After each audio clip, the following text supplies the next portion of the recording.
Imagine o seguinte cenário. Uma pessoa chega em casa cansada após um dia de trabalho, senta no seu sofá, liga a televisão, começa a mexer no seu celular e vê tudo aquilo que ela sempre encontra em termos de notícia e de acontecimento. Olha para o lado, vê as pessoas que vivem com ela e essas, da mesma maneira, estão fazendo tudo aquilo que fazem repetidas vezes, dia após dia.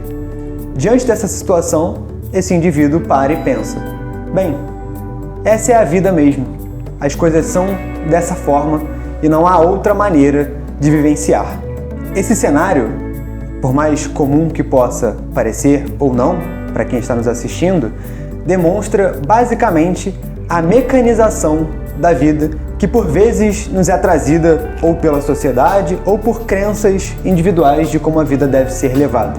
Embora isso de fato faça parte da vida de muitos de nós, talvez existam outras maneiras de vivenciar situações, inclusive quando elas são repetidas.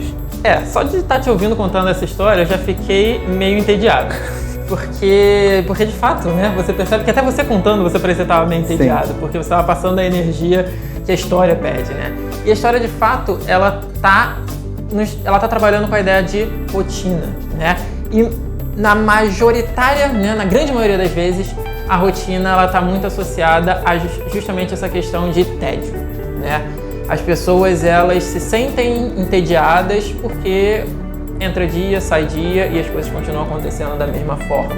É aquela rotina, vai pro trabalho, faz o trabalho que eu não gosto, volta do trabalho, vai para casa, tem que ver comidas, tem que ver as necessidades da casa, enfim, a programação da TV é sempre a mesma. Então isso realmente tem a tendência natural a ir nos desgastando e fazendo com que a gente perca o ânimo, né? Com que a gente perca o entusiasmo de fato estar vivos, né?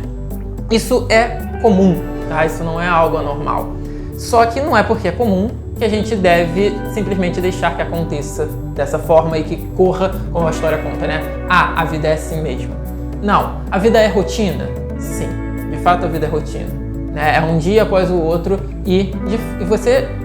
Eu acho que ninguém na vida, por mais que viva talvez a pessoa mais milionária do mundo, que vive uma vida completamente fora do padrão normal, nem ela consegue, talvez, fazer com que cada dia seja um dia completamente novo.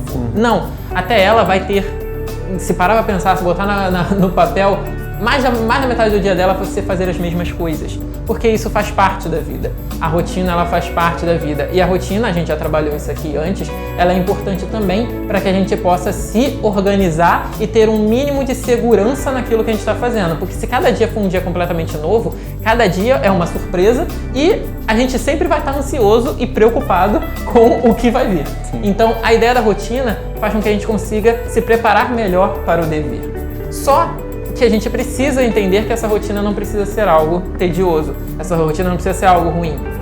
Por quê? Porque vivenciar ciclicamente as coisas não é vivenciar as coisas da mesma forma, não é fazer da mesma maneira. Então, não é porque o meu dia de amanhã se parece muito com o meu dia de hoje e o meu dia de hoje se parece muito com o meu dia de ontem, que eles são iguais e que eu devo vivenciá-los de maneira igual. Não, eu posso estar fazendo as mesmas coisas, porque eu tenho que fazer as mesmas coisas, mas eu posso e devo fazê-las de maneira diferente. Eu posso estar sempre ressignificando elas. E ao estar sempre ressignificando elas, eu consigo trazer de volta esse entusiasmo que se perdeu. E aí você pode estar pensando assim, mas cara, se eu perder o entusiasmo, como que eu vou fazer isso, né? Como é que eu vou ressignificar a minha rotina? Como é que eu vou ressignificar as coisas que eu faço? De fato, não é algo tão simples assim. Mas talvez o primeiro passo para você fazer isso é realmente se perguntar qual é, de fato, a finalidade, o propósito daquilo que você está fazendo, o propósito da sua vida, né? Para que você faz aquilo que você faz? Encontrar sentido nas coisas, né? Trazer entusiasmo para as coisas, como a própria palavra diz, né? Entusiasmo é enteos, ou seja, é estar em contato com o divino. Isso não significa ter uma religião, isso não significa ser uma pessoa crente disso ou daquilo, mas estar em contato com aquilo que é verdadeiro, estar em contato com aquilo que é real, com aquilo que é sagrado. Todas as coisas que a gente faz na nossa vida tem algo real ali que está por trás. Só que se a gente não consegue se conectar com essa realidade que está por trás, a gente naturalmente vai entrar no que o João falou, na mecanicidade, e vai perder gradativamente essa vontade de viver, essa vontade de fazer as coisas. Então, voltem-se à essência das coisas, voltem-se ao porquê de vocês fazerem aquilo. Eu hoje em dia trabalho porque eu tenho que trabalhar, porque eu preciso de dinheiro, preciso pagar minhas contas, sim. Mas lá atrás, originalmente, quando você se candidatou para aquele emprego, qual era o seu principal objetivo com aquilo, né? Tentar resgatar a essência que faz você se mover, ou que pelo menos fazia você se mover anteriormente. E essa fala do Patrick é muito importante porque ela traz um exemplo prático sobre essa tentativa de trazer o que é sagrado ou o que de fato tem propósito na nossa vida. Isso não significa que a gente não tem que aprender a lidar com o tédio. O tédio faz parte da nossa vida, não deve ser uma montanha russa de emoções. A gente tem que aprender a viver momentos mais tranquilos e lidar com essa emoção também. Mas diante de uma situação como essa que nós trouxemos inicialmente, onde eu estou muito cansado, onde a vida começa a se repetir muito, eu preciso enxergar essas brechas. Então, se eu moro com outras pessoas, que eu lembre não só do motivo da gente estar ali, mas da relação que eu tenho com elas. E de como eu preciso, a todo instante, alimentar para que essa relação continue positiva e saudável. Inclusive, quando eu penso na minha relação comigo.